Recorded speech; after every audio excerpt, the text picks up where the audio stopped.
Bismillahirrahmanirrahim. Assalamualaikum warahmatullahi wabarakatuh. Alhamdulillah malam hari ini bisa hadir di sini bersama teman-teman sekalian dan kita betul-betul mendapat rahmat dari Allah. Ada tamu dari Turki yang membuat pertemuan kita pada malam hari ini menjadi lebih bermakna. Seperti dikatakan Cak Anung tadi, saya ingin sedikit berbicara mengenai apa yang dialami oleh umat Islam sekarang ini, terutama kita ini sedang diobok-obok, dipecah belah.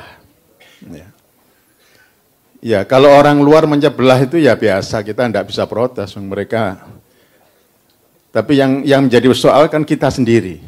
Ya, kita sendiri yang sepertinya mengobok-obok diri kita sendiri, ya, dan merasa nikmat dipecah belah, bermusuhan satu sama lain tentang hal-hal yang sebenarnya kita tidak terlalu paham. Saya akan berangkat dari sejarah saja. Pertama, soal perbedaan pendapat itu kalau jamaah saya kira sudah pahamlah. Ya. Masalah-masalah yang sifatnya usul maupun furu' ya dalam agama, itu kita sudah biasa di sini dengan bermacam-macam perbedaan. Dan perbedaan itu memang kalau saya boleh mengatakan ya fitrah manusia. Karena manusia itu diciptakan unik. Setiap orang itu unik. Ya. Kalau rujukan ayatnya bisa kita baca surat Al-Hujurat yang sering kita baca juga. Inna khalaqnakum min dzakarin wa untha wa ja'alnakum syu'uban wa qabaila. Ya. Syu'uban dzakarin wa untha itu laki perempuan. Syu'uban wa qabaila sering terjemahkan berbangsa-bangsa dan bersuku-suku. Sebenarnya kalau ditinjau secara mendalam dari sisi bahasa, syu'uban wa qabaila itu tidak selalu berarti bangsa ataupun suku. Ya. Mungkin pada waktu Quran turun itu belum ada yang konsep bangsa seperti yang kita pahami sekarang, belum ada waktu itu. Kalau suku sudah jelas, ya. Jadi waktu itu ya ada etnik, ya, kemudian setelah itu suku. Tapi bangsa, konsep bangsa itu kan lahir di zaman-zaman terakhir ini saja, ya. Kalau di segi bahasa syu'uban itu artinya berkelompok-kelompok. Syu'bah itu boleh dikatakan satu kecenderungan pikiran dan perasaan manusia yang diakibatkan atau yang dibedakan oleh tempat tinggalnya, latar belakangnya, ya, kelompok di mana dia berada, masyarakat di mana dia berada, itulah kemudian timbul syu'uban. Ya. Yang sekarang kita artikan dengan berbangsa-bangsa.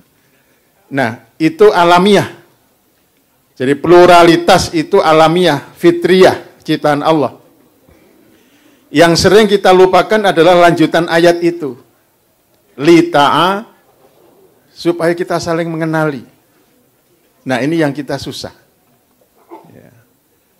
Untuk mengenali satu sama lain itu yang susah. Kalau soal perbedaan pendapat di zaman Nabi itu sudah sering terjadi. Ya. Saya kira terlalu panjang kalau saya beri contoh-contoh itu. Saya akan berangkat dari sejarah bahwa di antara umat Islam memang sudah pernah terjadi yang namanya perang saudara. Ya. Kalau saya tidak salah, Pak Nur Somad mohon nanti dikoreksi. Perang saudara pertama itu terjadi pada peristiwa perangnya Sayyidina Ali dan pasukannya melawan pasukan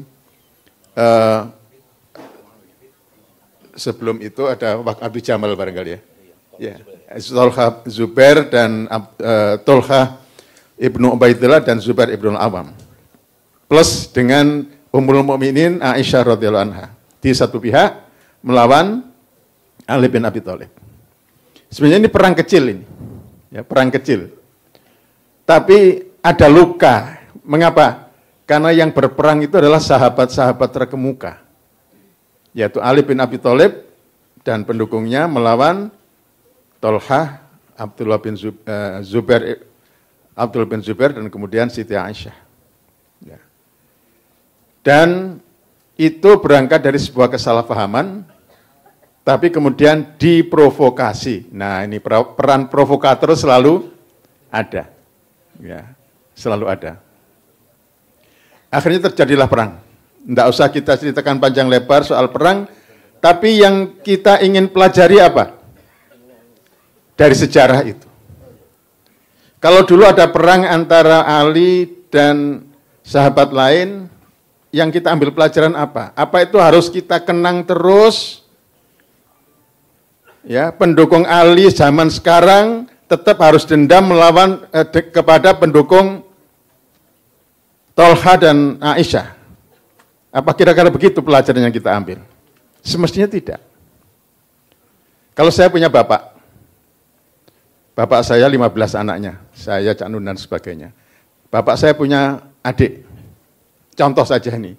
Bapak saya konflik dengan adiknya. Terus apa yang dilakukan anak-anak dari bapak saya dan anak dari paman saya? Apakah memelihara konflik ini? Kira-kira? Tentu harusnya tidak.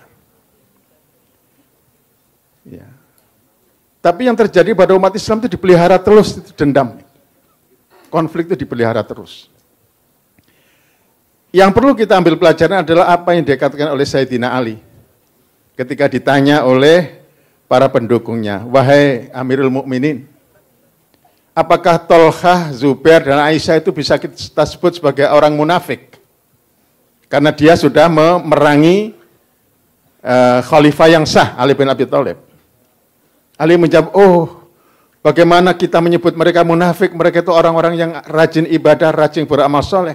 Jelas mereka bukan munafik. Kalau gitu mereka musyrik. Mereka jauh dari kemusyrikan. Nah terus siapa mereka itu? Kok memerangi Anda? Jawaban Ali ini yang harus kita ambil pelajaran. Kata Ali, innahum ashabi al-maftunun. Mereka itu adalah saudara-saudaraku yang sedang diuji. Ya. Innahum ikhwani baghaw alayya. Mereka itu adalah saudara-saudaraku yang sedang berontak kepadaku karena tidak setuju dengan apa yang aku lakukan. Tidak ada kata pemusyrikan, pengkafiran, pemunafikan, tidak ada. Setelah perang terjadi, Abdullah bin Zubair terbunuh, Zubair bin Awam terbunuh, kemudian Tolha bin Ubaidillah terbunuh juga. Siti Aisyah diantar oleh Ali dan pasukannya sampai ke Madinah. Ali berpesan, antarkan beliau sampai di kota Madinah, hormati, hargai beliau sebagai Ummul Mukminin. Kemudian dia panggil putra dari Tolha bin Ubaidillah. Kamu ke sini. Lupakan apa yang terjadi antara aku dengan bapakmu. Ya, itu kata Ali. Ya. Saya berharap kepada Allah dan saya yakin saya dan bapakmu nanti akan ada di surga berhadap-hadapan. Kemudian beliau membaca surat Al-Hijr itu. Yang isinya itu Allah sudah menghilangkan rasa benci dan dendam di hati kami, sehingga mereka nanti duduk di surga tinggal di surga berhadap-hadapan. Itulah yang bisa kita ambil, bukan kemudian melestarikan dendam. Nah itu perang kecil saya katakan tadi ya. Dan itu terjadi, memang sejarah itu mengatakan itu terjadi. Yang lebih besar adalah peristiwa berikutnya. Kalau tadi tahun 36 Hijriah, maka yang berikutnya yang terjadi yang disebut dengan Perang Siffin, itu antara pasukan Ali bin Abi Thalib melawan pasukan Muawiyah bin Abi Sufyan tahun 37, jadi setahun kemudian. Ini perang besar. Perang besar. Hijriah itu ya, tahun Hijriah. Yang mungkin ini yang membawa luka yang mendalam. Antara pendukung Ali yang kemudian disebut dengan Syiah dan pendukung Muawiyah. Ya, enggak ada waktu itu, belum ada istilah Sunni Syiah, belum ada waktu itu. Ya, Perang itu juga berakhir dengan as-sulhu, perdamaian sebenarnya. Ya, berakhir meskipun di situ ahli sejarah mengatakan ada sedikit tipu daya dalam perundingan itu. Tapi pada akhirnya sudah selesai perang. Ya.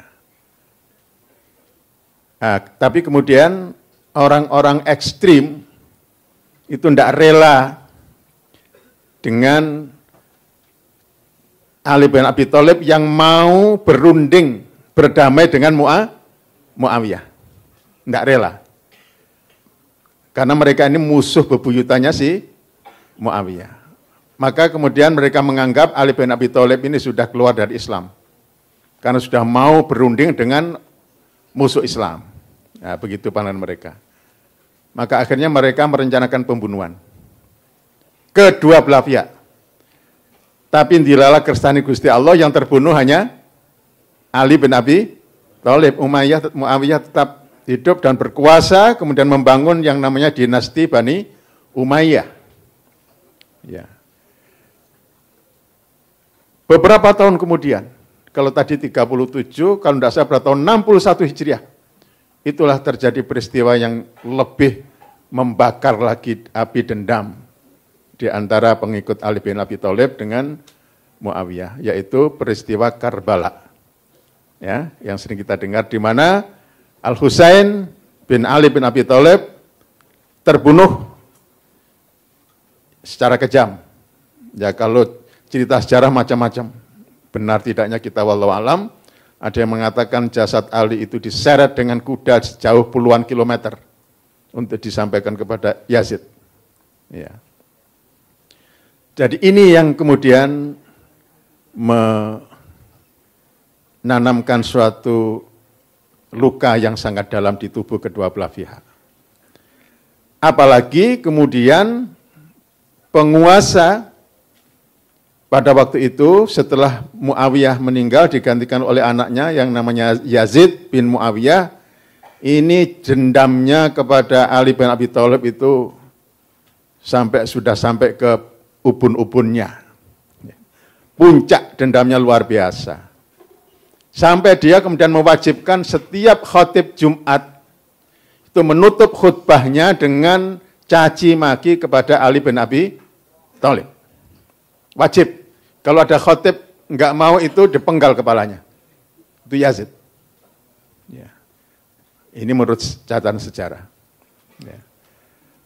Itu terus berlangsung sampai khalifah ke-6 yang namanya Umar bin Abdul Aziz. Ya. Umar bin Abdul Aziz ini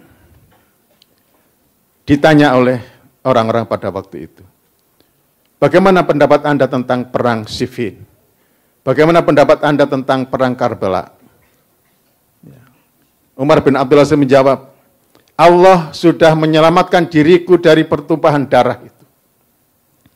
Dima'un afaniyallahu minha, katanya. Itu pertumpahan darah yang Allah sudah menyelamatkan aku dari peristiwa itu.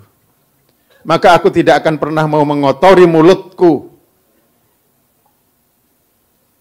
dengan berbicara mengenai peristiwa berdarah itu. Nah, ini Umar bin Abdul Aziz. Ya. Dia tidak mau lagi bicara soal peristiwa itu karena akan menambah luka. Beliau pilih diam, tidak. Dan Umar bin Abdul Aziz inilah yang kemudian mengubah tradisi. Dari semula sejak Yazid, khatib Jumat harus menutup khutbahnya dengan caci maki kepada Ali bin Abi Thalib. Sejak saat dia tampil sebagai khalifah, dia buat satu dekrit, sejak saat ini tidak boleh ada seorang pun khatib yang mencaci maki Ali bin Abi Thalib dan anak keturunannya. Ya. Kemudian beliau mengganti penutup khutbah itu dengan ayat yang dibaca oleh khatib-khatib sekarang ini. Ya, sekarang banyak baca ya. Ya, tapi khatib-khatib yang tradisional biasanya masih baca. Innallaha ya'muru bil 'adli wal ihsan wa ita'i dzil qurba wa yanha 'anil fahsya'i wal munkari wal baghi ya'idzukum la'allakum. Itu ayat luar biasa itu. Ya. Jadi pilihan Umar bin Abdul Aziz tepat sekali. Nah, sejak saat itulah konflik Sunni Syiah itu menjadi mereda. Ya. Itu, ya. Jadi kenapa kita tidak menjadi Umar bin Abdul Aziz? Kenapa kita memilih menjadi Yazid? Ya, yang mempertajam konflik, ya, menambah luka di hati. Nah, ini pelajaran yang bisa kita ambil sebenarnya dari peristiwa itu. Ya. Sekarang ini kan enggak ini. Apalagi kalau kita baca tulisan-tulisan di media sosial itu, wah, sudah. Masya Allah itu. Ya. Ya. Itu kenyataan, ya. Jadi, nah sekarang saya mungkin ya, jadi peristiwa Karbala itu begitu menorehkan luka yang sangat mendalam bagi orang-orang Sunni, ya. Orang-orang Syiah terutama ya, karena ya Al-Husain bin Ali diperlakukan seperti itu. Meskipun ada sebagian penulis sejarah yang mengatakan sebenarnya tidak sekejam itu perlakuan kepada Husain. Ya ini semua adalah sejarah. Sejarah itu biasanya tergantung kepada siapa yang menulis. Ya. Mungkin itu yang sampai terbawa sampai sekarang. Ya. Konflik di Syria. Ya, ini juga menarik, ada dua ulama besar kelas dunia di zaman yang sekarang ini yang berbeda pandangan. Yang pertama Syekh Yusuf Al-Qaradawi. Yang kedua Syekh Muhammad Said Ramadan Al-Buti. Ya. Al-Qaradawi ini ulama Mesir yang sekarang tinggal di Qatar. Beliau ini termasuk yang mengecam keras As-Sisi, presiden Mesir sekarang, karena juga sudah bertindak zalim ya kepada bangsanya, sehingga Qaradawi ini juga sudah dihukum mati in absentia. Ya. Tapi dilindungi oleh Qatar. Ya. Kalau Qatar mengembalikan Qaradawi, ya besok dipancung dia, atau digantung. Ya. Menurut Al-Qaradawi, Sisi ini lebih kejam daripada Jamal Abdul Nasir. Yang dulu Jamal sudah menggantung siapa? Hasan al-Banna, Said Qutb, ya, dan lain-lain. Banyak sekali yang digantung oleh Jamal Abdul Nasir. Ini Sisi menurut Qaradawi ini lebih kejam. Maka beliau ulama Mesir yang sangat keras menentang As-Sisi. Ya. Termasuk juga beliau memberikan fatwa jihad untuk menjatuhkan Bashar al-Assad, presiden Syria. Ya, itu ada, saya juga dengarkan pidato Al-Qaradawi yang memfatwakan jihad, menyerukan kepada negara-negara di dunia, khususnya negara Islam, untuk bersatu padu menjatuhkan Assad dan menyerukan kepada umat Islam yang mampu untuk juga ikut berjuang di sana. Nah ini yang kemudian banyak juga orang-orang Indonesia yang pergi ke sana. Ya. Nah Al-Qaradawi ini tentu dia membuat satu fatwa seperti itu, tentu berdasarkan juga pertimbangan-pertimbangan. Ya. Itulah namanya hasil ijtihad. Ya. Sementara yang tadi saya sebutkan yang kedua adalah Muhammad Said Ramadan, ini ulama kelahiran Turki, sekarang usianya sudah 85 tahun, dia tinggal di Syria. Ya. Dia milih untuk bersikap netral. Tapi sikap netral itu tentu dianggap sebagai pendukung pasif dari Bashar al-Assad, kan gitu, karena dia bersikap netral. Nah, di antara dua ulama ini kira-kira yang benar yang mana?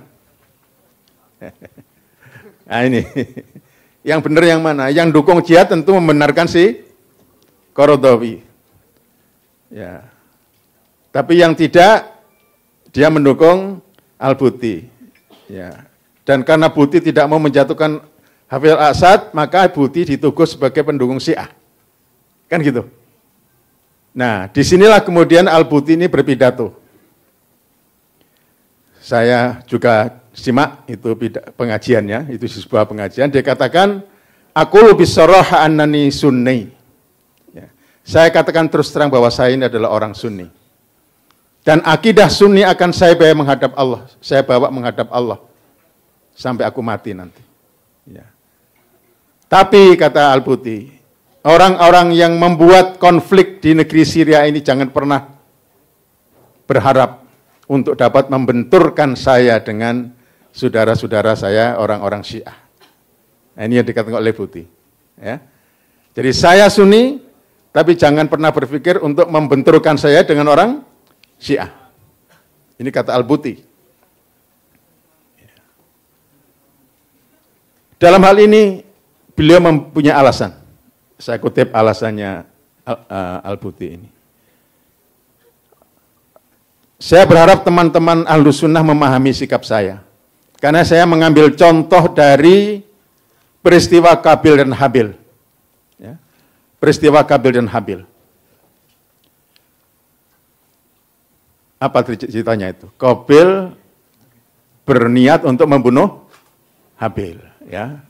Ceritanya mudah-mudahan kita sudah tahu semua, karena dia iri, Habil ini kok dapat istri yang cantik, sedangkan dia tidak. Ya. Habil ini doanya diterima Allah, Qabil tidak. Maka dia ingin membunuh Habil. Terus dia katakan, aku akan membunuhmu. Habil menjawab, ya, wa in basatta yadaka ilayya litaktulani, fama ana bibasitin yadiya liaktulaka. Kata Habil, wahai Qabil, kalau kamu menggerakkan tanganmu untuk membunuh saya, maka saya tidak akan pernah menggerakkan tangan saya untuk membunuhmu. Ya. Nah, Buti mengatakan, saudaraku ahli sunnah, ikutilah, jadilah Habil, jangan jadi Qabil. Saudaraku Syiah juga begitu. Jadilah Habil dan jangan jadi Qabil. Ya. Kemudian dia menutup pengajiannya itu dengan mengatakan, kita ini harus beragama itu tetap dengan dua sayap. Ya, janahani tadi, kata-kata beliau. Janah dua sayap, yaitu sayap al-atifiyah dan sayap al-aqlaniyah. Beragama itu harus dua sayap, sayap yang satu yang namanya emosional, yang satu rasional. Emosional itu yang menggerakkan, sementara rasional itu yang membatasi. Ketika kita hanya emosional dalam beragama, dan rasio kita tidak berfungsi untuk membatasi, maka yang terjadi adalah tragedi yang kita alami sekarang ini. Itu yang dikatakan oleh Al-Buti. Dan apa yang terjadi? 6 hari setelah beliau berpidato itu, ketika beliau sedang memberi pengajian di masjidnya, dengan ratusan orang yang mendengarkan, masjidnya dibom. Itu terjadi pada bulan Maret 2 tahun yang lalu. Ya. Maka wafatlah sebagai syahid, siapa? Said Ramadan Al-Buti. Ya. Nah, ini suatu tragedi yang luar biasa. Nah, teman-teman sekalian, tadi saya membandingkan dua ulama tadi dengan fatwa yang berbeda. Kalau saya berpendapat, kedua-duanya pasti sudah melakukan ijtihad dengan latar belakang pengalaman hidupnya masing-masing. Memang Said Ramadan ini, Al-Qaradawi kita kenal sebagai ulama apa? Fikih ya. Buku-buku fikihnya moderat sekali. Ya, Al-Qaradawi ini. Jadi cukup banyak dipakai saya kira di Indonesia, buku-bukunya terjemahnya banyak sekali. Sementara kalau Al-Buti ini memang ada di samping beliau juga ahli di dalam pengetahuan juga ada tasawufnya cukup tinggi. Ya. Jadi saya kira kedua-duanya itu merupakan hasil ijtihad, kita tidak usah menghujat salah satu dari keduanya atau keduanya, karena banyak juga yang mengatakan Qaradawi ini sudah menjadi agen Mossad ini. Yang tidak suka mengatakan Qaradawi sudah menjadi agennya Israel. Ya. Kemudian yang Buti dikatakan sebagai orang si A. Ya begitulah tuduhan-tuduhan yang tidak berdasar. Kalau kita, saya kira, ambil sikap itu adalah hasil ijtihad mereka. Ijtihad itu bukan syariat. Hasil ijtihad itu pendapat manusia itu diberi peluang oleh Allah.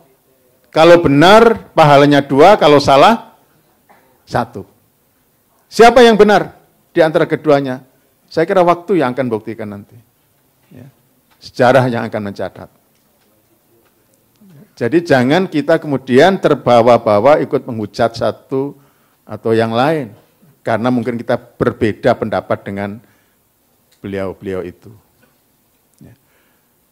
Sikap yang diambil oleh Al-Buti ini, saya kebetulan belum lama ini membaca sebuah hadis yang namanya Haditsul Fitan ya. Saya kebetulan bawa catatannya. Jadi sebuah hadis yang diriwayatkan oleh Abu Dzar. Ya. Abu Dzar ini diberitahu oleh Rasulullah pada suatu hari bahwa sesudah wafat beliau, itu akan terjadi fitnah di antara umat Islam. Fitnah di antara keluarga sendiri. Ya. Fitnah di antara umat Islam itu sama dengan apa? Konflik di dalam keluarga. Jadi akan terjadi konflik di antara umat Islam. Dan kalau sudah terjadi konflik, maka naluri-naluri lama untuk perang itu akan muncul. Dikatakan itu adalah naluri manusia secara umum, tapi khususnya orang Arab. Ya kan orang Arab kita tahu sebelum datangnya Islam, yang namanya konflik antar suku itu tidak pernah berhenti. Ya. Begitu Islam datang, hilang konflik antar suku, tapi begitu Rasulullah wafat, balik lagi. Nah, itu. Nah, kemudian Rasul mengatakan wala budda an tastafizan nufusa bi hujjatil muhafadzah al mabati. Orang-orang yang muncul kembali naluri perangnya itu juga menggunakan alasan ini untuk menjaga prinsip-prinsip kebaikan. Ya. Semua kan begitu ya. Semua kan begitu. Maka Abu Dzar kemudian bertanya, pada saat seperti itu ya Rasulullah, saya akan keluar membawa pedang saya dan saya akan membela yang benar. Ini Abu Dzar bilang begitu kepada Rasulullah. Ya. Afala akhudhu sayfi wa adahu ala atiki. Ya. Apakah saya tidak keluar dengan membawa pedang di atas pundak saya? Ya. Rasulullah kemudian mengatakan, syarakta al-qauma idzan. Kalau gitu kamu sama dengan mereka. Yaitu suka perang, pertumpahan darah. Ya, kalau begitu kamu sama dengan mereka. Qala fama ta'muruni, kalau begitu apa yang engkau perintahkan kepada aku ya Rasulullah? Qala Rasulullah mengatakan talzamu baitak, kamu tinggal di rumah saja. Ya. Qala fa in dakhala alayya baiti, kalau ada musuh yang datang masuk ke rumahku. Ya. Nabi menjawab, in khasyita an yahbaruka syu'a'us saif fa'alki thawbaka ala wajhika.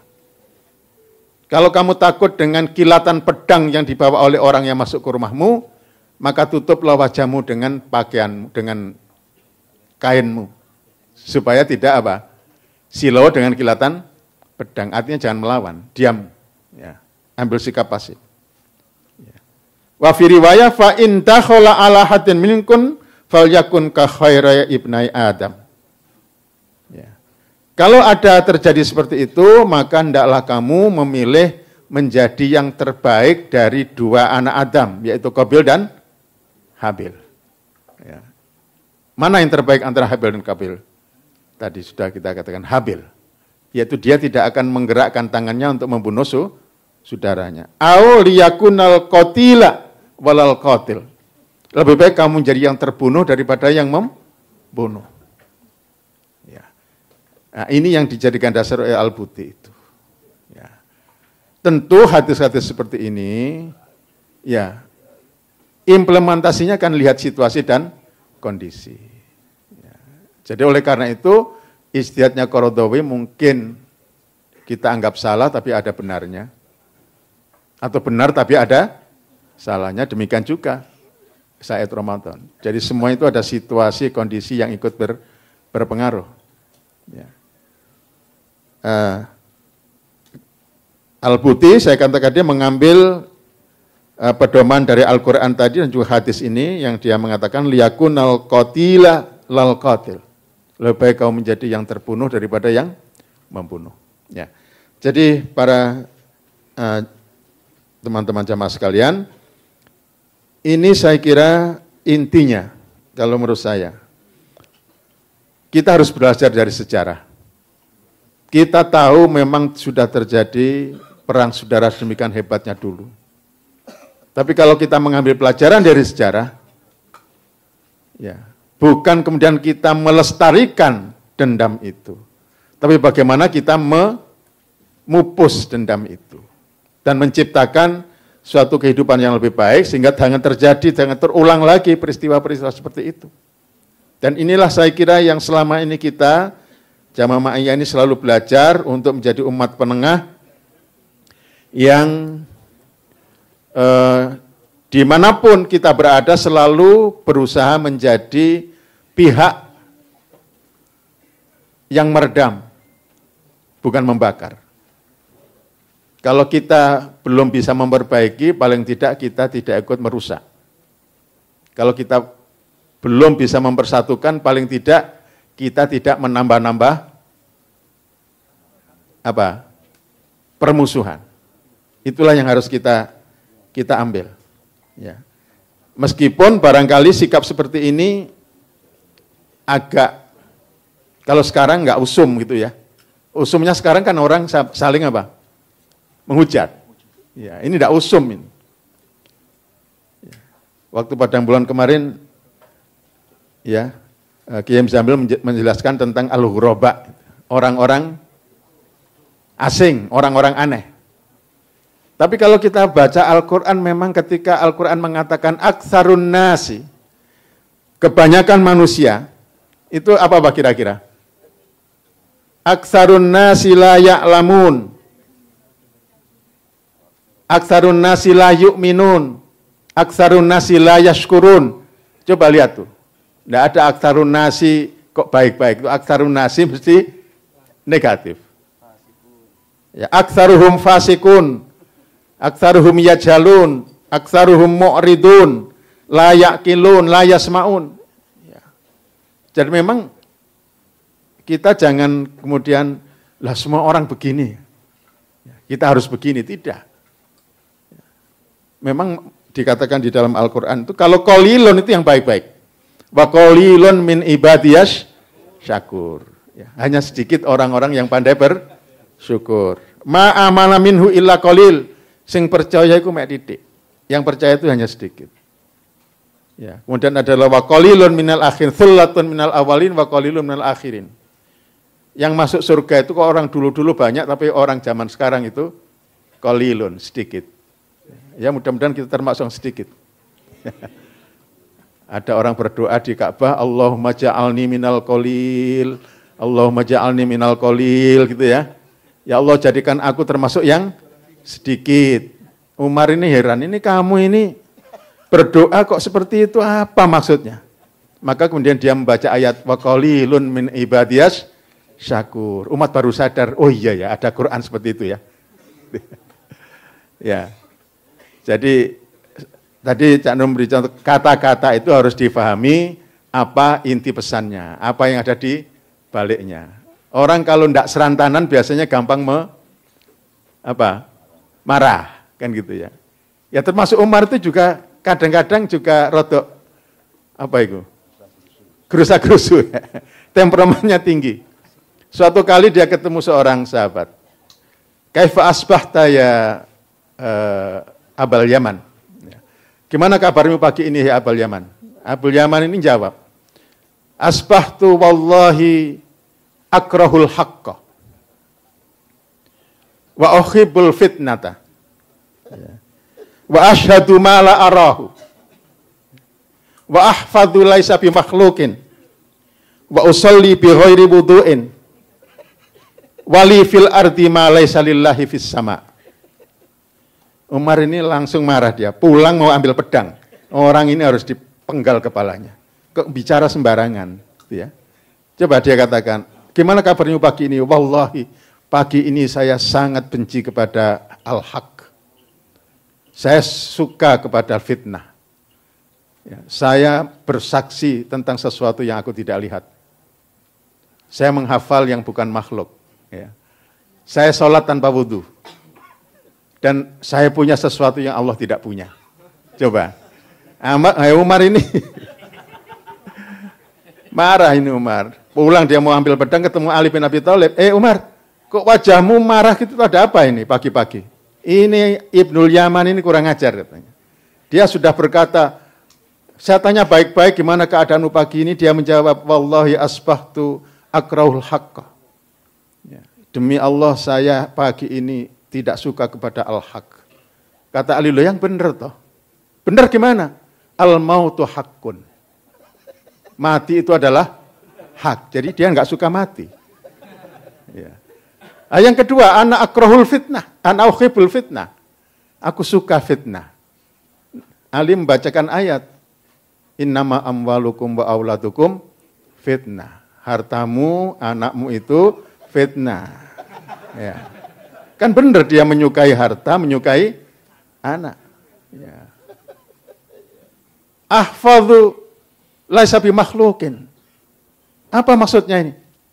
Loh, Quran itu makhluk itu bukan? Bukan, itu kalam Allah lah ya, dia hafal Al-Quran. Maka dia hafal sesuatu yang bukan makhluk, kan begitu. Ya. Apalagi tadi? Usolli bi ghairi wudu. Dia sholat tanpa wudu ini kan melanggar syariat ini. Bid'ah ini. Ali menjawab, loh nanti dulu toh. Usul itu kan bisa berarti bersolawat. Apa bersolawat itu harus wudu? Kan enggak. Allahumma sholli ala Muhammad itu kan usolli kan itu. Bersolawat. Jadi dia bersolawatan wudu artinya bukan sembahyang tapi bersolawat. Nah yang terakhir ini kurang ajar.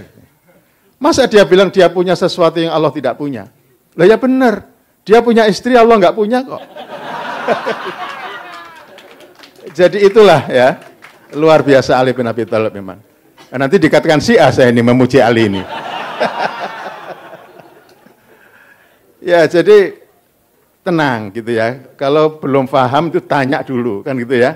Tanya dulu apa maksudnya. Nah, Umar bin Khattab akhirnya wallahi laula kaya Ali lahalaka Umar. Ya Allah, kalau bukan karena kamu Ali, aku sudah hancur ini. Karena dia akan membunuh si Abul Yaman. Nah itu.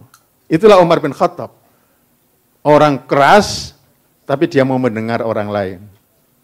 Masalahnya adalah orang yang tidak mau dengar orang lain ini yang susah.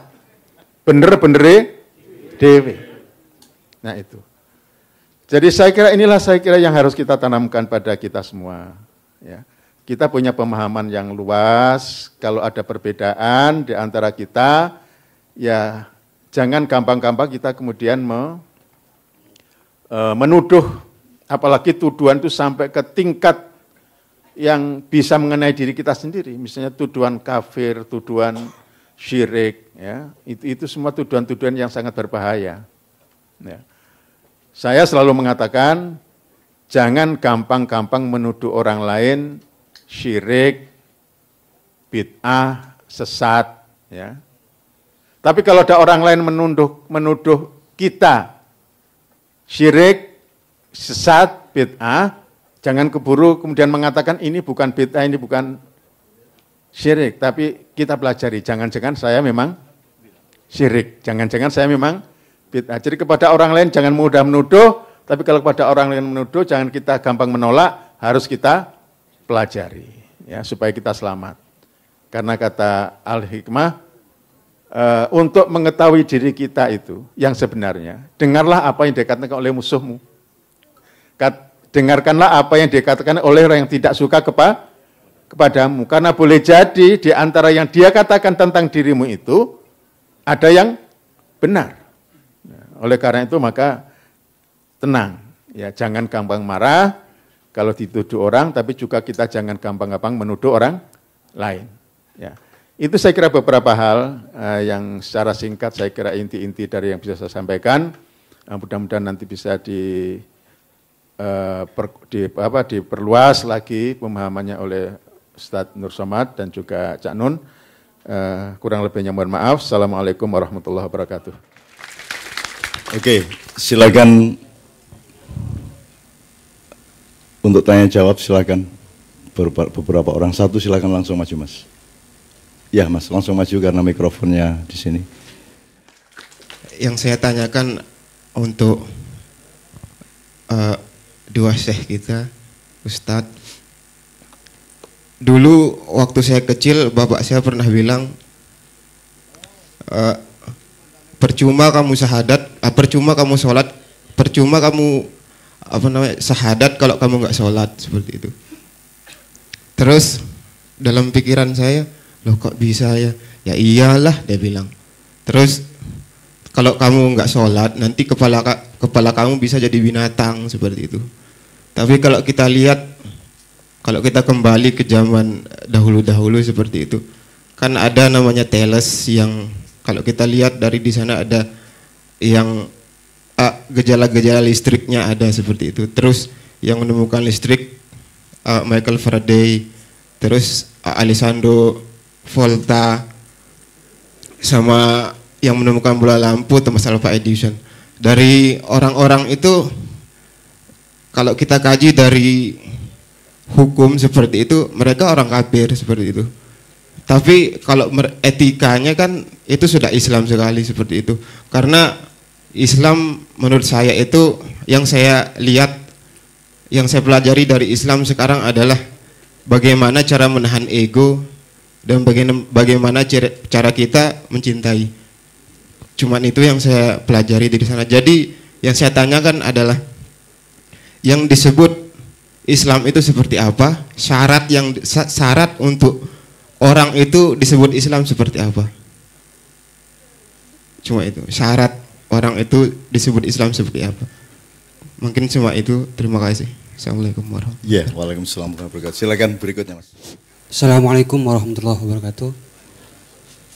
Perkenalkan, nama saya Ahmad, saya dari Kalimantan, Pak. Pertanyaan saya simpel. Misalkan Cak Nun dan Cak Fuad bertemu Rasulullah, apa yang akan beliau sampaikan? Apa yang Cak Nun dan Cak Fuad sampaikan? Mungkin terkait kondisi Indonesia ataupun hal-hal yang memang urgent yang harus benar-benar disampaikan seperti itu. Terima kasih. Assalamualaikum warahmatullahi wabarakatuh. Assalamualaikum warahmatullahi wabarakatuh. Saya ingin tanya ke Syekh Nur Somad Kambal atau Cak Fuad, ada nggak hadis yang menceritakan akhlak Rasulullah saat bertemu orang yang kurang ideal secara secara syariat, lalu sikap beliau itu bagaimana? Apakah beliau itu membuat orang itu putus asa atau caranya beliau itu membesarkan hatinya itu gimana? Apakah pernah Rasulullah itu didatangi umatnya yang tidak seperti Sayyidina Umar, Sayyidina Ali, tapi yang benar-benar kurang? Lalu bagaimana sikap Rasulullah menyikapi orang itu saat menanyakan masa depannya di akhirat? Tuh. Terima kasih.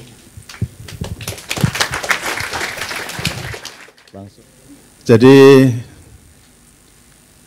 yang pasti Nabi mengatakan man qala la ilaha illallah fahuwa ala dimani, kata Rasulullah. Siapa yang sudah mengatakan la ilaha illallah, maka itu menjadi tanggunganku. Ya, hartanya dan jiwanya dan hartanya. Jadi artinya orang kalau sudah mengucapkan la ilaha illallah berarti dia sudah muslim. Ya. Secara administratif kan juga begitu. Kalau dia sudah mengatakan asyhadu alla ilaha illallah wa asyhadu anna muhammadar rasulullah, maka dia menjadi muslim. Kan secara administratif sudah begitu. Ya. Ya, secara administratif. Tetapi secara substansi, orang kalau sudah beriman bahwa Allah itu adalah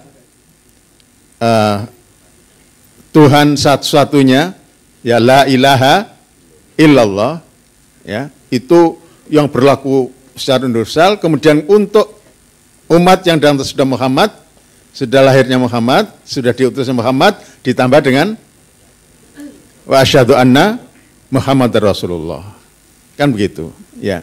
Jadi itu yang paling substansial yaitu, ya. Memang ada ulama yang berpendapat bahwa untuk menjadi Islam itu dan dia menjadi haram darahnya untuk ditumpahkan, ya, bukan halal, itu sholat, syahadat kemudian sholat. Ada yang juga pendapat syahadat, sholat dan puasa, ya.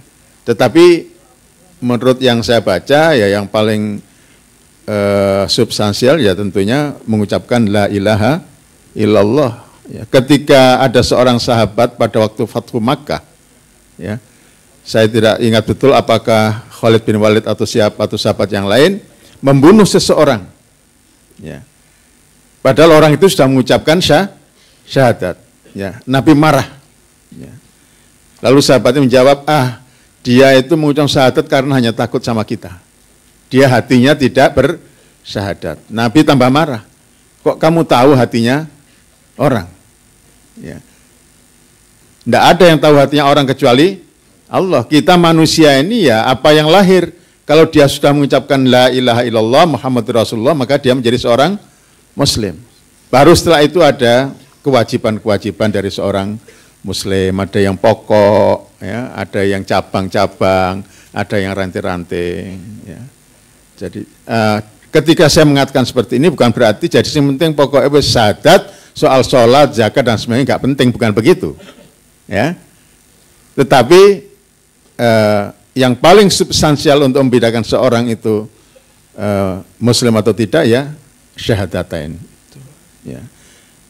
Bahkan kalau kita bicara soal pengertian yang lebih substansial lagi, orang yang hidupnya menyerahkan diri kepada Allah itu sebenarnya sudah mengucapkan la ilaha illallah, kan begitu. Itu yang lebih dalam lagi. Ada orang mengucapkan la ilaha illallah tapi dirinya gak pernah pasrah kepada Allah. Administratif dia muslim tapi secara substansinya itu Allah yang Maha tahu. Jadi ini mungkin nanti Ustadz Nur Somad bisa menambahkan. Yang kedua, Mas yang dari Kalimantan ya. Wah ini berandai-andai ini. Andai kata ketemu Rasulullah ya. Ya, orang itu yang tujuan akhirnya itu apa sih kalau orang hidup ini? Tujuan akhirnya setelah mati itu ingin apa? Ingin apa? Selamat di akhirat kan ya? Ya, saya kira itu yang paling utama. Tapi Allah mengajarkan kita jangan minta untuk diri sendiri, juga minta untuk semua orang kan begitu. Jadi kalau ketemu ya Allah, mudah-mudahan semua orang ini masuk surga. Ya. Kita minta kepada Nabi supaya didoakan kita seperti doa kita dalam sholat. Ya. Assalamu alaina wa ala ibadillahis sholihin. Itu. Mudah-mudahan Allah memberi keselamatan kepada kita dan juga kepada hamba-hamba Allah yang soleh. Kok yang terpikir itu aja. Mau minta apa lagi? Minta dunia, apa gunanya? Ya, jadi minta keselamatan di akhirat. Ya. Yang terakhir, apa tadi? Akhlak Rasulullah. Wah, kalau kita baca ini ya, kita ini kalau baca hadis itu, saya kadang juga berpikir, ada ribuan hadis itu umumnya bicara mengenai fikih ya Pak Nur Samad ya. Iya. Yang namanya hadis mengenai akhlak itu kalau di Bulughul Maram itu ya, kumpulan hadis-hadis Bulughul Maram itu. Yang namanya hadis mengenai akhlak itu hanya di belakang dan jumlahnya sedikit sekali. Tapi yang sangat banyak itu mengenai fikih, ya, soal hukum. Ya. Padahal ini sangat penting sekali. Ya. Jadi kalau mau itu ada banyak Mas, nanti bisa, dan itu sangat menarik sekali kalau kita ingin menjadi seorang muslim yang baik, ya kan harus mengikuti Rasulullah sebagai apa? Uswatun hasanah. Ya. Karena akhlak Rasulullah itu Al-Quran. Ya. Kalau kita ingin ikuti Al-Quran, yang ikuti akhlaknya Rasulullah. Nah, sementara ini kita ini sangat sedikit sekali memperoleh pelajaran tentang sejarah hidup Nabi Muhammad. Ya. Menteri Agama kemarin sampai mengatakan, saya juga heran, ini kurikulum di madrasah harus diubah ya tentang sejarah Nabi Muhammad. Ya, saya juga, ini apa maksudnya? Ternyata beliau katakan sejarah Nabi di buku-buku di madrasah itu umumnya menerangkan tentang perang-perang Nabi. Ya, tentang peperangan Nabi. Itu yang banyak. Ya. Dan itu saya alami sendiri. Saya pernah memberi ceramah mulut Nabi, karena yang datang banyak juga anak-anak, akhirnya saya panggil 3 anak SD. Saya tanya, kamu pernah diceritain enggak oleh orang tuamu, gurumu mengenai Nabi Muhammad? Ya pernah, tapi sedikit. Coba kamu sekarang terangkan, apa yang paling menarik bagimu tentang Nabi Muhammad itu? Oh, Nabi Muhammad itu seorang yang pemberani, ya, karena mengalahkan musuh-musuhnya, macam-macam lah. Pokoknya apa, soal perang. Nah, yang kedua ini yang saya heran. Apa kalau kamu yang menarik dengan Muhammad? Muhammad itu orang yang baik sekali. Contohnya apa? Suka kepada janda-janda. Ini anak SD loh ini. Saya tidak bohong ini, betul. Ya. Suka membantu janda-janda gitu. Lah ini gurunya gimana ini cerita? Ya. Ini betul. Jadi betul ini sirah nabawiyah itu penting sekali. Maka di Malang ini religi, yang pengajian rebulgi itu sejak sudah beberapa bulan ini, kalau di Padang Bulan itu tafsir, kalau di religi ini sekarang sirah nabawiyah. Ya, tentang sejarah hidup Nabi. Ya. Nah, kembali kepada pertanyaan, bagaimana Nabi kalau menghadapi orang Islam yang masih apa? Katanya tidak ideal lah ya gitu ya. Ya, saya ambil contoh aja. Suatu hari ada seorang sahabat itu karena musim dingin, ya, dia malam itu hubungan suami istri, ya, otomatis kan dia sebelum subuh harus mandi, tapi dingin sekali. Dia pikir kalau saya mandi ini, waduh, bisa sakit. Akhirnya tayamum dia, tayamum. Terus ikut jamaah subuh. Setelah jamaah subuh lapor kepada Nabi. Ya, orang zaman itu kan terus terang kepada Nabi. Nabi, saya tadi malam begini, tapi karena dingin saya nggak mandi, saya cuma tayamum. Sah apa enggak itu sholat saya? Nabi itu tertawa. Saya kira kalau kiai sekarang itu, wah ini kamu ini. Ya jelas enggak sah gitu. Nabi itu cuma ketawa. Ya, jadi kalau begitu kamu tadi sholat jamaah dengan jamaah itu dalam keadaan junub gitu. Ya. Dalam keadaan junub, sambil tertawa Nabi itu. Ya. Tapi si sahabat ini kemudian mempunyai alasan. Loh kan ada ayatnya Nabi, walatulku ba'aidikum ila tahlukah. Jangan kamu bawa dirimu kepada kehancuran. Ya, saya pikir kalau saya mandi saya hancur, ini sakit saya. Iya. Nah, saya menunggu apa yang dikatakan Nabi. Nabi tidak menjawab, cuma ketawa terus pergi. Ini contoh ya. Contoh betapa Nabi itu apa? Lapang, tapi jangan ditiru loh nanti.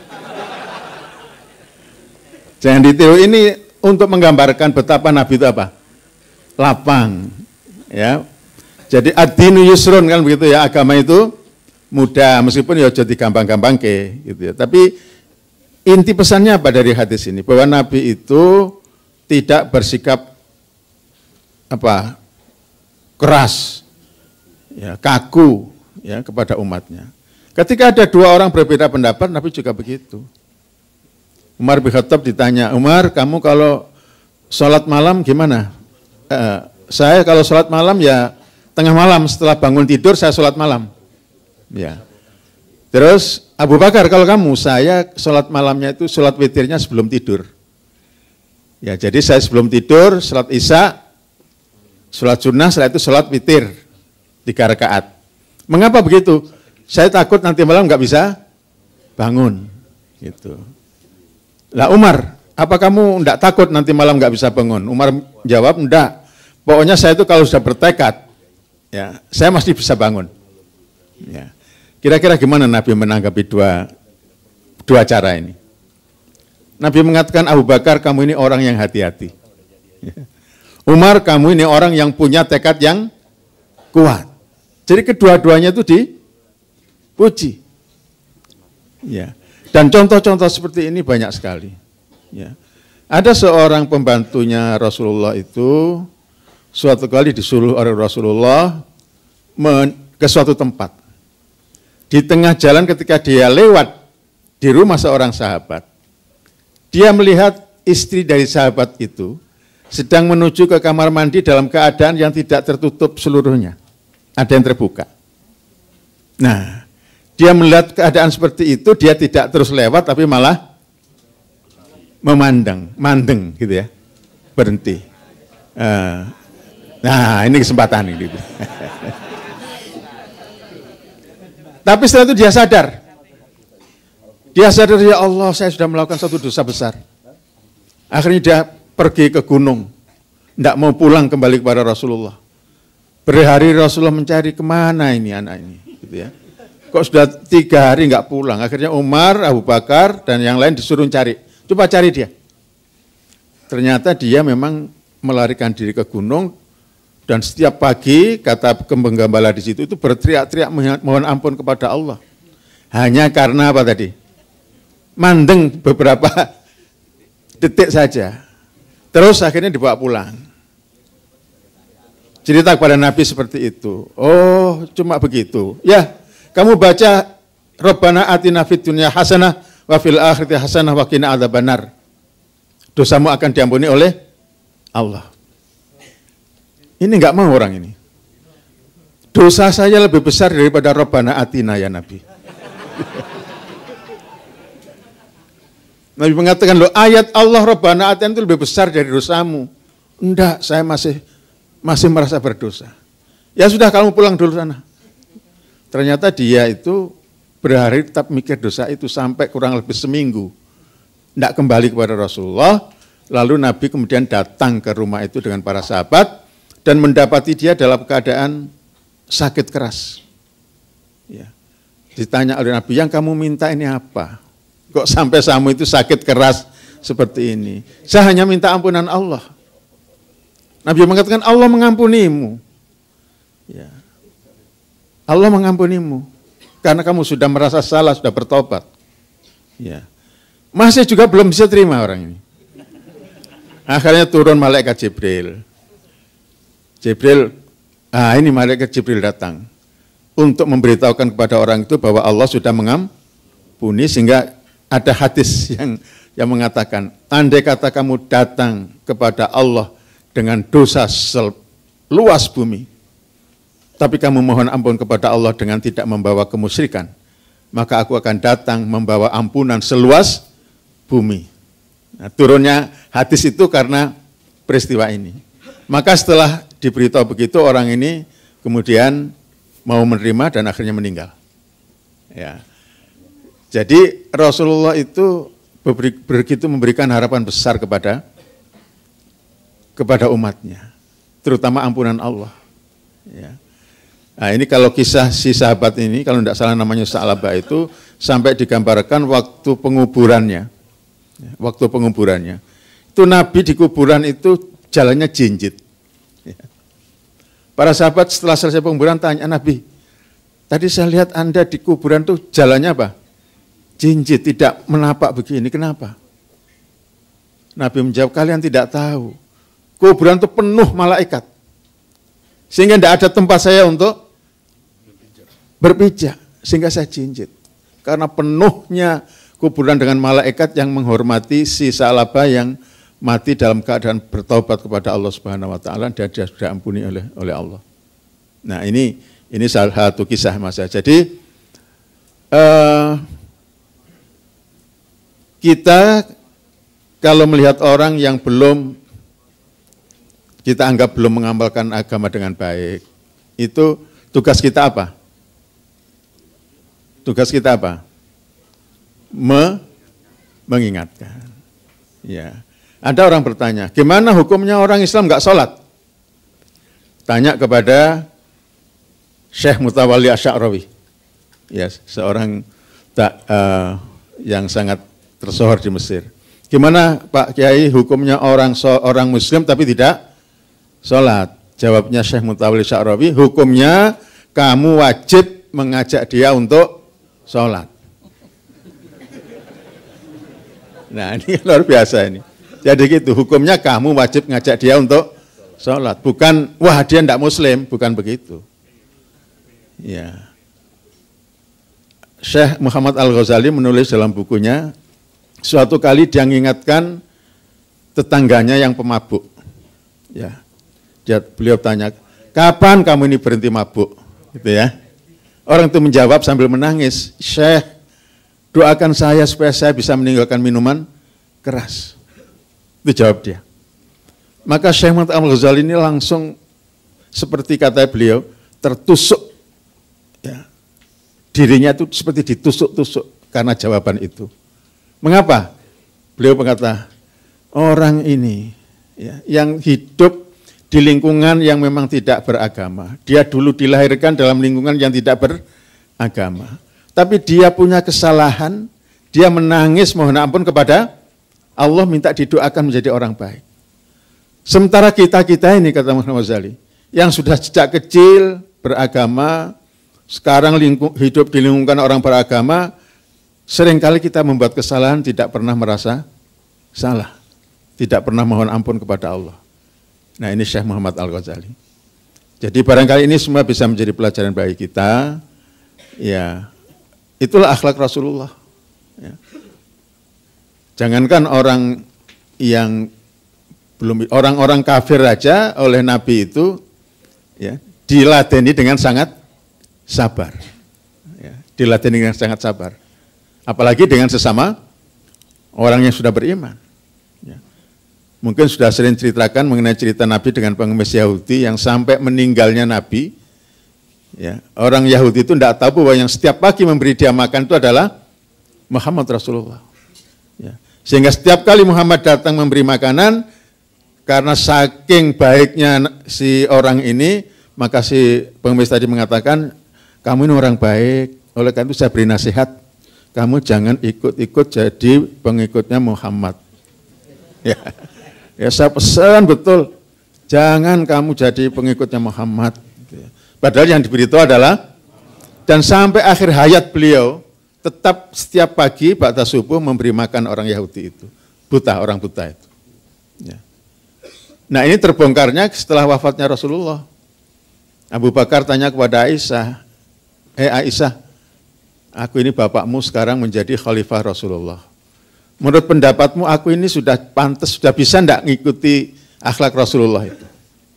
Aisyah menjawab, ya masih jauh, Bah. Masih jauh panjangan ini kalau dibanding kali Nabi Muhammad. Loh, contohnya gimana contohnya? Terus ceritakan itu tadi. Nabi Muhammad itu setiap pagi memberi makan pengemis buta, ya dikata-katain jangan ikut jadi pengikut Muhammad, tetap saja memberi dan tidak pernah beritahu. Saya ini Muhammad, enggak. Coba Bapak bisa enggak begitu? Besok saya akan datangi dia. Maka datanglah Abu Bakar kepada pengemis itu, memberi makanan seperti Rasulullah diceritakan oleh Aisyah caranya bagaimana. Kurma itu dilembutkan, terus diberikan. Terus pengemis ini bilang, ini kamu bukan yang biasanya ini. Loh kok tahu? Tanganmu ini kasar. Kalau orang yang biasanya itu lembut sekali kalau memberikan itu. Ya. Terus diberitahu, itu orang sudah meninggal. Siapa dia? Itu Nabi Muhammad SAW. Barulah si Yahudi ini menangis, ya. Yang selama ini selalu dihujat namanya. Ya. Akhirnya dia baru bersyahadat. Jadi Nabi itu sabar menunggu seseorang memperoleh hidayat itu sampai beliau wafat. Karena Allah Maha tahu yang akan berhidayat itu adalah, Nabi Muhammad tahu yang berhidayat adalah Allah. Kita itu hanya menjadi perantara, berusaha. Nah, kira-kira begitulah sedikit cerita. Ya, monggo Pak Nur.